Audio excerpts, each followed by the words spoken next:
gente não perder tempo, porque o tempo é precioso e o tempo é curto e eu falo muito. Né? Então, quem está chegando aí, seja bem-vindo ao nosso encontro de perseverança.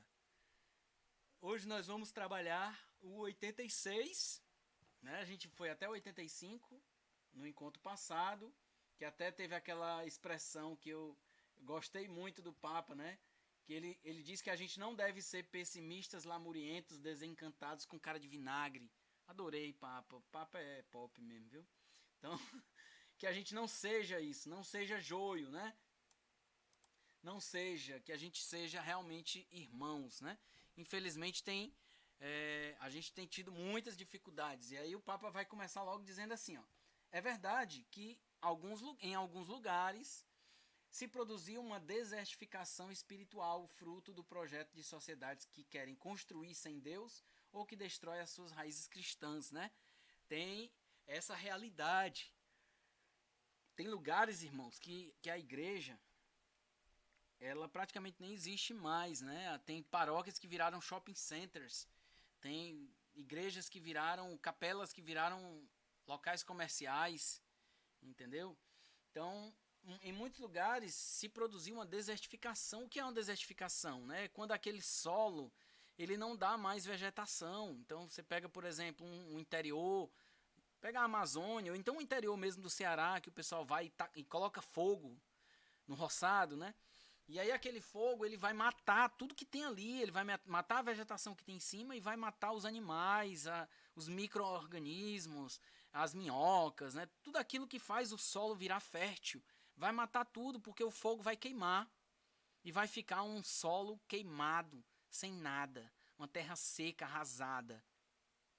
E aí é o que o Papa está falando, né, da igreja. Uma igreja que em alguns lugares tem vivido isso, um deserto espiritual, uma realidade de não ter mais frutos. Né? Ele vai até chamar aí depois, ó, o mundo cristão está a tornar-se estéril. Isso envolve a nós, irmãos. Ele está falando o mundo cristão, todos nós cristãos, né? O nosso mundo, a nossa realidade está se tornando estéril, sem frutos. Irmãos, a fé de muitos que acham que é fé está afastando outras pessoas. Existe hoje uma tal de intolerância dentro da igreja, né? Que os irmãos conseguem criar intrigas, contendas, guerras com os outros. Né? E esse tipo de divisão só afasta. Jamais isso será amor. Jamais isso será evangelização. Ah, é em defesa da fé. Não é em defesa da fé, é em defesa de Satanás. Satanás é que adora divisão. Satanás é que adora perseguição. Sabe? Satanás é que adora que irmão fique contra irmão. Deus não. Deus quer que todos nós sejamos um, como ele é um, com a Santíssima Trindade, né? Santíssima Trindade. São três em um. E um em três e pronto, inseparáveis, né? Então, nós, uns com os outros, deveríamos nos amar mutuamente. E é isso que a palavra de Deus fala, é isso que o Senhor nos chama a viver. E aí, será que a gente tem vivido isso, irmãos? Será que a gente tem vivido verdadeiramente isso? Então, é importante a gente pensar no que a gente tem realizado hoje em dia, né? Na nossa atualidade. Como é que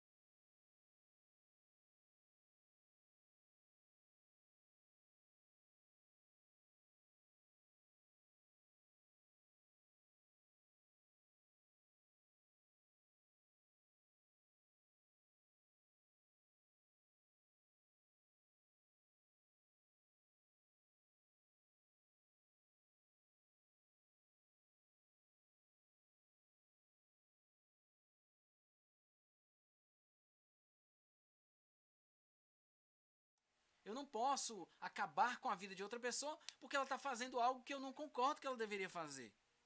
Entende? Então, quem sou eu para perseguir um homossexual porque eu acho que não é legal um casamento entre pessoas do mesmo sexo? Se a pessoa quis, que ela que assuma a sua responsabilidade, inclusive diante de Deus, né? Se Deus achar que ela deve ser julgada por isso, que ele que julgue. Eu não. Eu não. A minha missão é levar para ela valores, levar para ela o amor de Deus, transmitir para ela, transbordar para ela que Deus ama, que Deus quer realizar uma obra nova na vida dela. E só. Se ela quiser aceitar, que ela aceite. A minha missão é plantar as sementes. Quem faz colher é Deus, quem faz crescer é Deus. Entendeu? Então, a gente precisa entender isso, né? Quando o Papa fala aqui, ó, lá, nesses locais, o mundo cristão está a tornar-se estéril e se esgota como uma terra excessivamente desfrutada que se transforma em poeira. Né? Uma terra excessivamente desfrutada. É aquela que já deu tantos frutos, já foi tão maltratada, queimada, sugada, que agora ela não consegue mais dar frutos. Ela não consegue mais evoluir, crescer, né? Porque ela já foi muito desgastada. Então, meus irmãos, infelizmente, tem lugares que tem pessoas que estão fazendo isso com a nossa fé, batendo na mesma tecla e, sabe, vivendo a mesma coisa e sem criatividade, sem nada, e daqui a pouco não evangeliza mais ninguém. As pessoas, como é que as pessoas vão se apaixonar por um Deus que, como diz aquele filme, né, Deus não está morto? É porque essa frase, existe uma pessoa que diz que Deus está morto. Quem foi que disse? Foi um filósofo chamado Nietzsche. Mas aí eu vou explicar para você, já que eu falei nisso, né? O filósofo não quis dizer nada de que Deus está morto de verdade, que Deus não existe. Ele não quis dizer isso. Ele quis dizer que mataram Deus. As pessoas mataram Deus. Deus está morto porque as pessoas mataram Deus. Criaram outro Deus no lugar. Entendeu? Então foi isso que o filósofo quis dizer. E eu concordo com ele, porque hoje a gente está vivendo uma realidade onde existe um Deus intolerante, que na verdade Deus não é intolerante. Intolerantes são as pessoas que colocam em Deus isso. A gente está vivendo uma realidade de um Deus castigador novamente, de um Deus cruel, né? De um Deus que massacra, que pressiona, que oprime. E na verdade Deus não é nada disso. Esse Deus foi criado por cristãos hipócritas. Cristãos que não sentem amor, não conseguem sentir o amor de Deus. E aí, por não conseguirem sentir o amor de Deus, eles não conseguem ofertar amor de Deus. Consequentemente, eles ofertam o quê? Divisão, ofertam perseguição, ofertam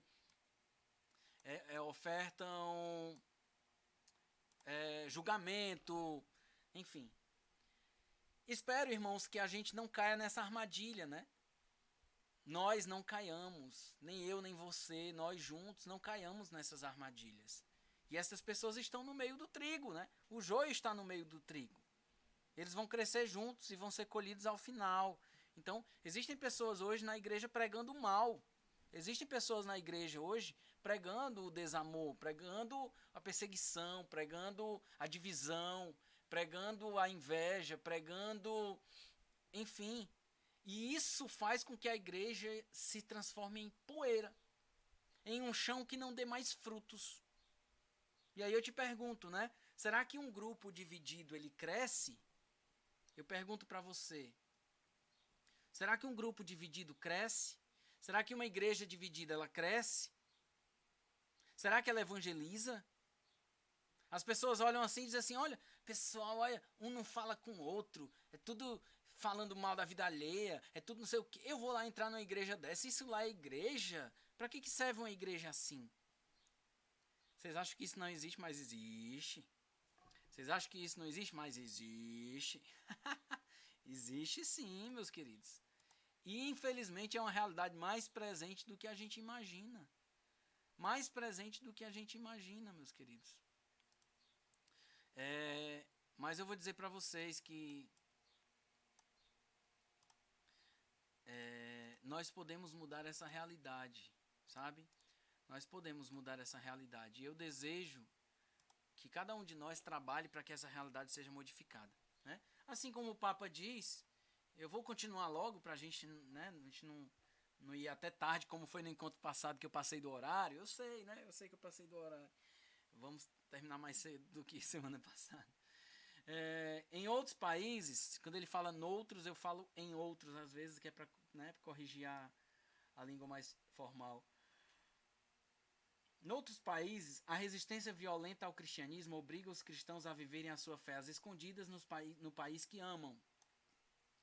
Isso aqui o Papa já está falando, por exemplo, não sei se vocês já ouviram falar no Boko Haram, lá na África. É uma galera que tem uma visão meio islâmica, mas que são fundamentalistas religiosos que matam cristãos. Existe uma realidade em alguns países em que a fé está condicionada a viver escondido. E aí eu trago essa realidade para o nosso país, né, meus queridos? A gente não tem esse tipo de perseguição. Aqui no Brasil é o contrário, são os cristãos que perseguem. Só que esse é o problema. Por não sermos perseguidos, acabamos por perseguir outras pessoas. E não há necessidade para isso. Aqui, por exemplo, é a Umbanda que sofre. Tu está dizendo que a Umbanda é certo, é legal. Eu não estou dizendo nada disso. Você pensa o que você quiser. Eu estou só colocando que nós não temos autoridade para chegar e destruir um terreiro de macumba ou de Umbanda, seja o que for que você chame. A gente precisa rezar por eles, precisa apresentar para eles uma realidade nova, mas destruí-los? Não, né, meus queridos? Isso não é justiça de Deus. Isso é mal, isso é maldade. Isso não tem nada a ver com Deus, né?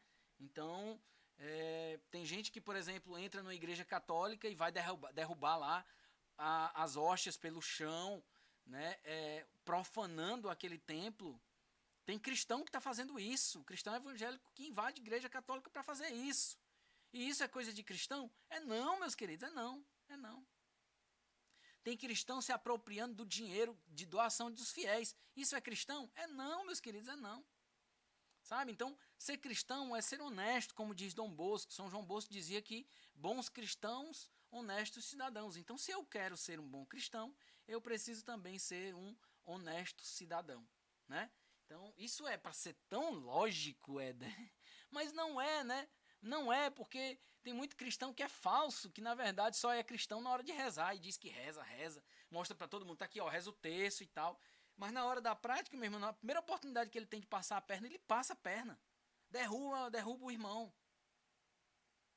Então, a gente precisa aprender muito com o cristianismo, um cristianismo verdadeiro, autêntico, não um cristianismo falso que muitos irmãos vivem, né? Por isso que o joio está junto com o trigo, dentro da igreja, né? A Bíblia já fala disso. Então, vão ter que ser colhidos juntos, porque se colher agora, um vai arrancar o outro. Se eu tirar o joio, vai acabar arrancando o trigo também. Então, o ideal é que deixe para colher tudo junto no juízo final. Esse é o problema. Enquanto isso, a gente vai ter que conviver com pessoas mal intencionadas, às vezes, dentro da igreja. E quem é quem? Não sei. São os frutos que me falam sobre a árvore. Uma árvore boa só dá frutos bons. Uma árvore má me dá maus frutos. Entendeu? É simples. É o discernimento do Espírito. Quando a gente trabalhava lá no aprofundamento de dons, é a gente ter o discernimento dos Espíritos, perceber quem é que está do nosso lado. Se é alguém que está em nome de Deus ou alguém que está se aproveitando do nome de Deus para benefício próprio, benefício de terceiros ou etc. Né? Então, enfim, tem muita gente por aí, por perto de nós ou a nível macro, né? Enfim, grandes líderes aí que se utilizam da fé das pessoas, né? Então a gente precisa ter esse discernimento para compreender as coisas, né? Até falamos nas semanas passadas, né? Por exemplo, do padre, a dona Francisca até comentou, né? Eu tô na igreja por causa de Deus, não é por causa de alguém, né? Então é justamente, então tipo assim, o padre saiu da paróquia, eu gostava tanto dele, agora eu vou mais pra missa não é mais aquele padre que eu gostava. Sim, você ia pra missa por causa do padre ou por causa de Deus? Porque se fosse por causa de Deus, né, vai vir um outro padre e você pode ir pra missa com aquele outro padre. Eu só me confesso se for com o padre tal. Eu só vou pra missa quando a homilia é do padre tal. Então, tipo assim, você só vai pra igreja por causa do padre ou é por causa de Deus? Então tem que ter muito cuidado com isso. Né? Não é exagero, não, é porque eu gosto muito do padre. Isso vai te impedir de caminhar? Gostar muito do padre? Não pode. Então, se isso está virando uma doença, um vício, tenha muito cuidado, porque isso é prejudicial, né? E isso vai contra a sua fé. Isso vai contra o cristianismo, contra Deus. Porque Deus é que tem que estar em primeiro lugar, meus queridos.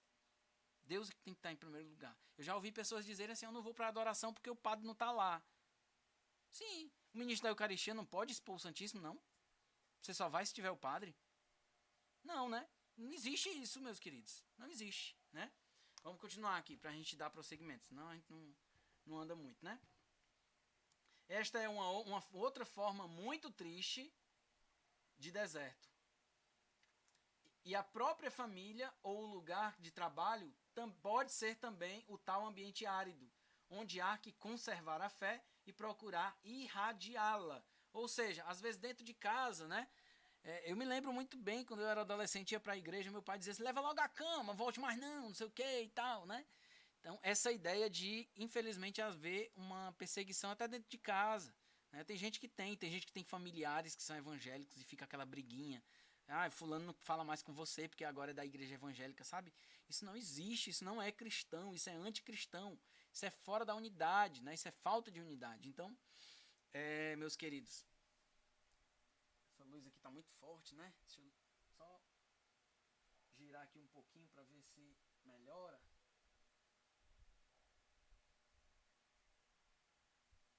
Tô sentindo muito forte aqui, um brilho muito forte aqui na minha testa. Melhorou muito não, mas vai dar certo. Enfim. O Papa fala, né, do próprio ambiente de trabalho.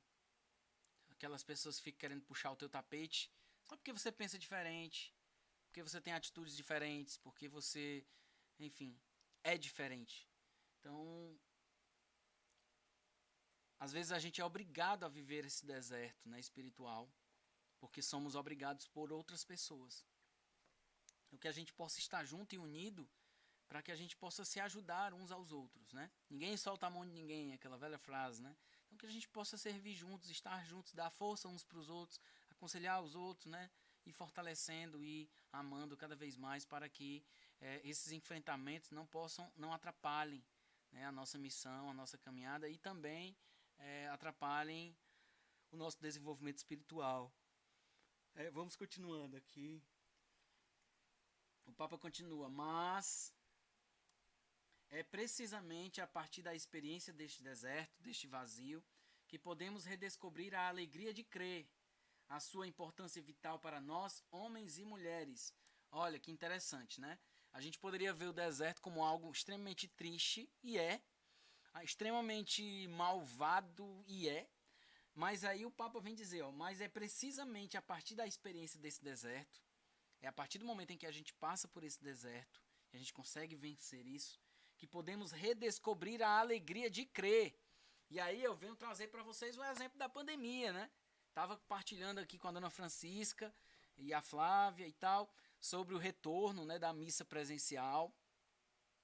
E aí, o quão é importante, né, esse retorno, essa alegria de ter novamente a Eucaristia, de poder ver os irmãos, de poder ouvir a palavra ali em comunidade.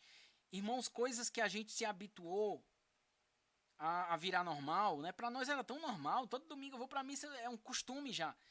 Agora não, a gente teve que passar 3 meses, 4 meses distante, então quando voltou, parece uma novidade, né? Parece assim, poxa, eu precisava muito disso, eu tava com saudade demais. É tipo assim, é descobrir o valor das pequenas coisas. É como uma vez eu vi uma reportagem onde uma pessoa estava com uma doença, tipo assim, ele teve que ir para a UTI e passou vários dias na UTI e ele dizia, olha, a primeira coisa que eu fiz quando eu saí da UTI foi beber água, porque eu não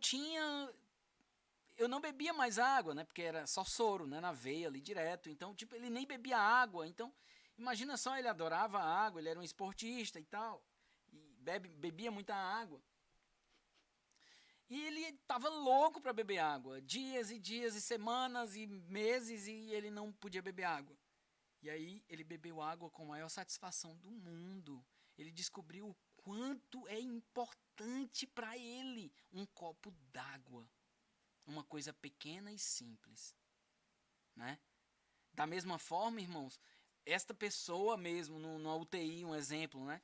O quão para ele vai ser feliz o primeiro banho que ele puder tomar sozinho. Ir ao banheiro sozinho, fazer uma caminhada, abrir o portão de casa novamente, sabe? Para nós são coisas tão simples, né? Você aí, talvez, você pode, a hora que você quiser, levantar, ir lá na geladeira e tomar um copo de água. Mas uma pessoa que está na UTI não pode fazer isso. Uma pessoa que está numa cama de hospital, ela não pode fazer isso. Então, meus irmãos, valorizemos as pequenas coisas. Porque no dia que a gente não tiver, a gente vai querer, a gente vai precisar, a gente vai sonhar com isso e não vai ter. Tô falando até de coisas tristes, né? Parece meio triste. Eu tô me sentindo meio pesado agora. Mas é uma realidade. A gente precisa olhar para as coisas com alegria. Tipo assim, poxa, eu tô feliz em poder ter um grupo de perseverança, mesmo na distância. Mesmo por causa da pandemia, mesmo assim, toda terça-feira tem um encontro de perseverança e eu, graças a Deus, estou aqui. É a gente poder se alegrar com as pequenas coisas. Porque tem gente que não tem jeito nenhum. Tem gente que não tá tendo formação, tem gente que tá afastado, tem gente que... Enfim... E você, está valorizando o que você tem? O que Deus está te dando? Entendeu? Então, a gente precisa entender isso. Entender que Deus tem muito a realizar na nossa vida conforme o nosso deixar, o nosso permitir, conforme o nosso querer. Né? E aí, você quer? Você está deixando Deus realizar na tua vida? Vamos continuando aqui. No deserto, o Papa continua. No deserto é possível redescobrir o valor daquilo que é essencial para a vida. Assim sendo, no mundo de hoje, há inúmeros sinais da sede de Deus, do sentido último da vida, ainda que muitas vezes expressos implícita ou negativamente. Ou seja, eu preciso descobrir o valor daquilo que é essencial para a minha vida. O que é essencial para a minha vida? A gente que às vezes é tão supérfluo, a gente quer coisas tão pequenas, a gente quer coisas que não precisamos. Quem precisa de um celular novo? Né? Hoje a gente está dependendo do virtual e a gente precisa participar de reuniões online, aquela coisa. Mas por que precisa trocar todos os anos? Por que uma pessoa que tem um carro tem que comprar um carro novo todo ano para trocar? Será que precisa? Ah, eu tenho uma mesa. Ah, eu estou achando que ela está tão velhinha, eu vou comprar outra. Aí joga aquela no lixo. Né? Precisava? Não sei. É você quem diz. Tem gente que vive feliz com pouca coisa. Tem gente que tem que ter muita coisa para ser feliz, ou acha que precisa. Ah, eu só vou ser feliz quando eu for rico um dia. Ixi, Maria, se for eu, tá ruim, né? Tá longe, mas... não sei nem se dá pra chegar lá, mas vale a pena a gente ficar acreditando, né? Sonhando. Sonhar é de graça. Vamos aqui continuar. Ligue não, que eu tô bocejando, mas não é só o sono não, é porque às vezes eu falando muito, já dei aula hoje, já dei 3 aulas hoje, então a gente fica meio cansado e acaba bocejando. Pelo menos no meu caso, quando eu tô cansado, eu bocejo. E no deserto existe sobretudo a necessidade de pessoas de fé que, com suas próprias vidas, indiquem um caminho para a terra prometida, mantendo assim viva a esperança. Então, gente, é a nossa fé que mantém a esperança de muitos irmãos, de muitas pessoas que precisam. Tem muita gente que não tem fé e muitas vezes é levado a ser guiado pela nossa fé. Entendeu? Então, é preciso que a nossa fé seja viva e eficaz para outras pessoas também. No deserto, existe a necessidade de pessoas de fé com suas próprias vidas indiquem um caminho para a terra prometida. Então, um irmão de fé, ele no lugar de perder tempo criticando, julgando, apontando o dedo, ele devia se preocupar em ser luz para os outros irmãos caminharem também com ele. Entendeu? A gente tem que se preocupar na evangelização em apontar o caminho e não apontar para a vida dos outros. Ah, tu é pecador, tu tá fazendo isso, olha isso aqui, olha isso aqui, só vive fazendo... Gente, faz o certo, guia as pessoas pelo caminho certo, que aí quem quiser vem. É igual um filósofo lá que vocês devem conhecer, que ele diz assim, ó, siga-me os bons. Vocês já ouviram esse filósofo? siga-me os bons. Quem é que diz isso? Diz aí no chat. Né? Quem é? Então venha. É tipo assim, só que quem quiser vir, venha. Quem quiser seguir, siga-me. Tome a sua cruz e me siga-me. E siga-me. A palavra de Deus já diz isso. Jesus já disse isso. Então, tipo assim, é quem quiser seguir, tome a sua cruz e me siga. Ele está obrigando alguém a seguir? Não. É obrigado a seguir Jesus? Não. Ele diz quem quiser, aí vem. Entendeu? Então, do mesmo jeito, temos que ser nós, filhos de Deus. A gente tem que apontar o caminho para os outros e não obrigar os outros a seguir. Ou querer obrigar os outros a seguir. Querer obrigar os outros a fazerem o que a gente acha que é o certo. Querer obrigar os outros a fazer o que a gente acha que é melhor para ser feito. O que a gente acha que é melhor para ser feito, às vezes só serve para a gente. Às vezes não serve para a pessoa. Eu vou chegar para já desse exemplo aqui, eu vou chegar para um drogado e dizer para ele, olha, não use mais droga porque isso é errado, isso é cor de Satanás. Tu vai levar um murro. Eu vou levar um murro, no caso, se for eu, né? E eu não quero levar um murro, não tem necessidade. Eu posso chegar para ele e dizer, ó, meu irmão, no dia que você quiser um caminho novo, diferente, quiser experimentar um negócio que vai mudar a tua vida, vem comigo, viu? Marca aí um dia para tu vir comigo. Pronto, é isso. E aí você leva essa pessoa para uma experiência com Deus. Mas se ele quiser. Entendeu? Um dia que ele quiser. Você pode insistir, você pode chamar, convidar. Não oprimir, não pressionar, não pegar a força, vou algemar aqui e vou levar para a igreja. Não, não vai rolar. Não vai rolar. Vai rolar uma barreira enorme. Inclusive, uma futura tentativa de assassinato. Mas, enfim, brincadeiras à parte, é isso. É isso. Tô falando bobagem, não. É a realidade. E tem irmãos, infelizmente, que não sabem respeitar a vontade dos outros irmãos. Né? Tem irmãos que são rápidos no gatilho para julgar e apontar o dedo. Né? Vamos lá. Mantenha viva a esperança das pessoas através da sua fé. Não tire as esperanças das pessoas. Né? Tem gente que a pessoa está lá caminhando, toda com dificuldade. Vou dar um exemplo aqui. Vou dar alguns exemplos. Né? A meninazinha tentando caminhar, a bichinha, morrendo de dificuldade, não consegue rezar direito, mas está ali tentando e tal. Aí chega um irmão. Minha filha, vá se vestir direito, você não tem vergonha, você quer ir pro inferno, e não sei o quê. Aí a meninazinha olha assim pra eles assim, vixe Maria, eu vou pro inferno mesmo, né? Então o que eu tô fazendo aqui na igreja? Eu não vou vir mais pra igreja, se eu já vou pro inferno mesmo, então não preciso vir mais. Ou seja, o irmão foi capaz de tirar a esperança da menina que tinha esperança. Porque Deus poderia tocar no coração dela daqui a pouco, para que ela, enfim, fizesse algo muito mais, muito melhor, entendeu? Então, eu não preciso bloquear a ação de Deus em alguém simplesmente pelo meu achismo, pelo que eu quero que a pessoa faça, entendeu? Porque se Deus quiser que a pessoa faça, ele fala no coração dela. Respeite Deus. Deixa Deus falar no coração dela, né? Então, se você acha que você é Deus, aí é outros 500. Mas deixa Deus falar no coração dela. Aponte o caminho, não aponte para a pessoa. Certo? Combinado? Por favor, vamos parar de apontar para a vida das pessoas e vamos começar a apontar o caminho para que as pessoas sigam. Certo? É tipo assim, olha, você é pecadora, você não sei o que, no lugar de você fazer isso, você diz assim, eu também sou muito pecador, mas eu estou tentando. Vamos caminhar comigo? Vamos junto comigo? Eu vou por aqui, vamos por aqui, tal. Veja como eu faço, eu tento fazer assim. É difícil, mas a gente vai buscando juntos e tal, né? Eu passo aí para te chamar, quando tiver o grupo, eu vou passar aí para te chamar e tal, pra gente ir junto e tudo. É isso, sabe? Então, no lugar de apontar o dedo, aponta o caminho. Vamos por aqui. Vamos juntos. Se precisar de ajuda, eu tô aqui do teu lado para te ajudar. Vamos lá, continuando aqui. Tá chegando a hora já, então.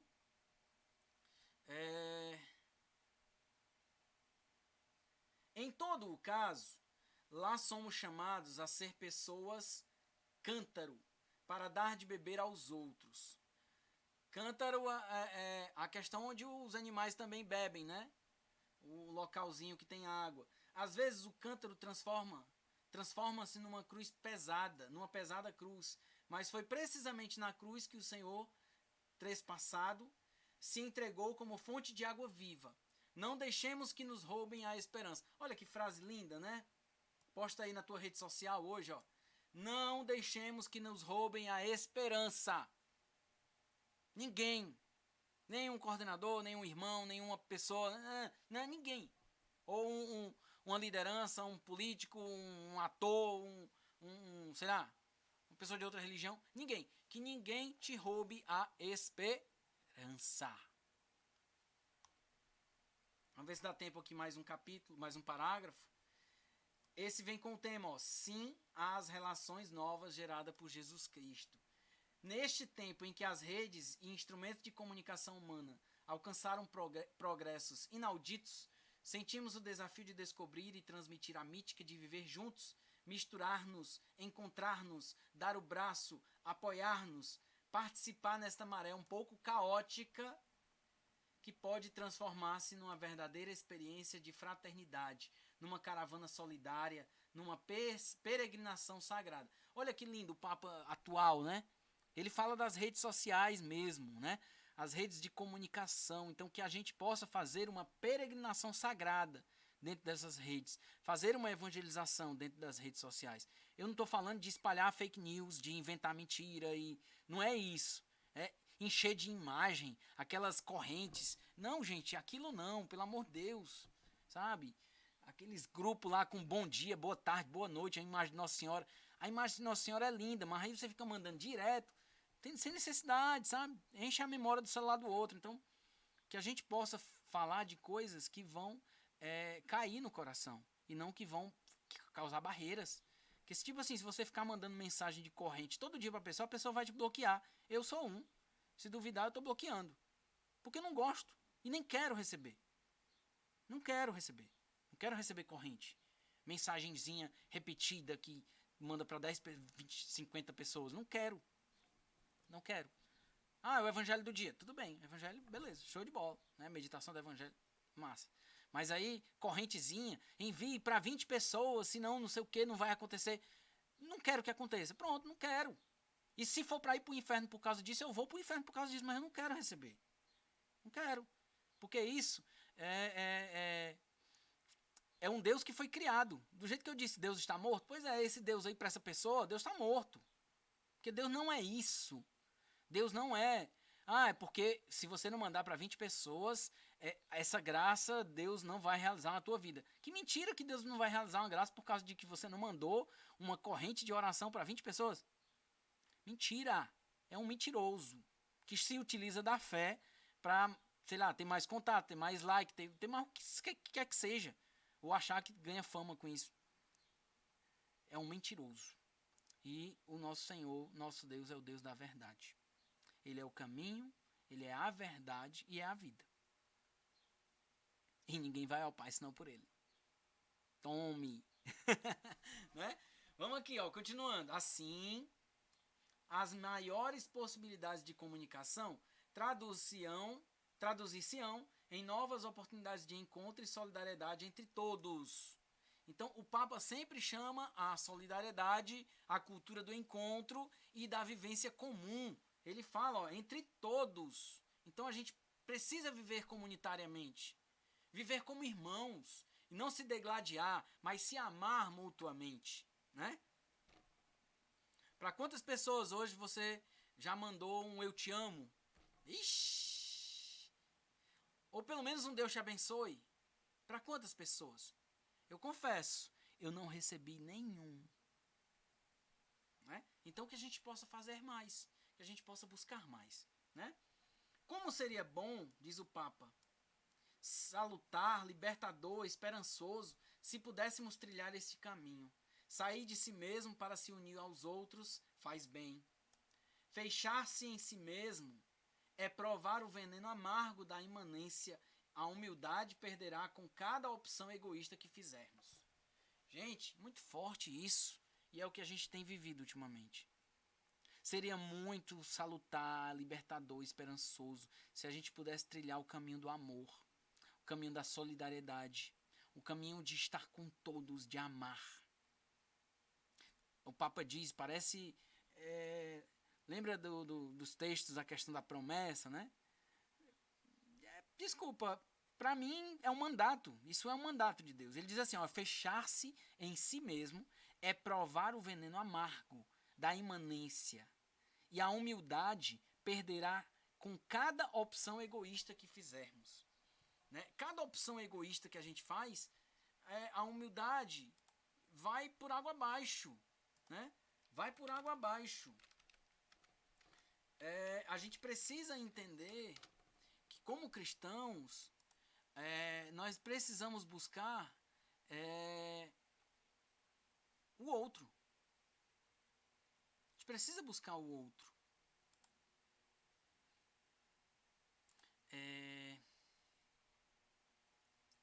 Eu estou só procurando aqui mostrar para vocês o sentido da palavra imanente. Tem alguns sentidos. A característica que faz parte da essência de alguma coisa em oposição à existência. É uma coisa fictícia. Ou então, uma particularidade daquilo que é intrínseco ao mundo material, preso ao mundo material. É isso mesmo, o que é real. Então, ó, essa imanência que o Papa fala, fechar-se em si mesmo é provar o veneno amargo da imanência. É a materialidade, é a pessoa que está presa ao que é material, tornando isso uma vida fictícia. Então, quem é egoísta, quem está preso em si mesmo, cria uma redoma no mundo. Inclusive onde ele é o personagem principal. É como se fosse um teatro. E aí ele fala, né? A humanidade, eu falei humildade ainda agora, né? A humanidade perderá com cada opção egoísta que fizermos. Irmão, em cada opção egoísta que você faz, você ajuda a fazer sofrer a humanidade. Você faz com que a humanidade perca com isso. Isso é forte, né? Éder, quando é que a gente faz uma opção egoísta? É quando a gente só pensa em si. É quando a gente só está preocupado num benefício próprio. Eu não vou ajudar o meu irmão não, porque eu preciso é mais. Eu já tenho necessidade demais, porque eu vou estar ajudando os outros? E por aí vai, né? E tem várias outras coisas. Eu quero é que o irmão se vire. Eu vou fazer minha parte. Então, quando a gente pensa dessa forma, a gente está fazendo a humanidade ser pior. Graças a você, a humanidade é pior. A gente faz a humanidade ser melhor quando a gente ama mais, quando a gente é mais solidário, quando a gente é capaz de ajudar uns aos outros e amar uns aos outros. Aí a gente está fazendo a humanidade melhor. Né? O que você está fazendo? Não precisa me responder, né?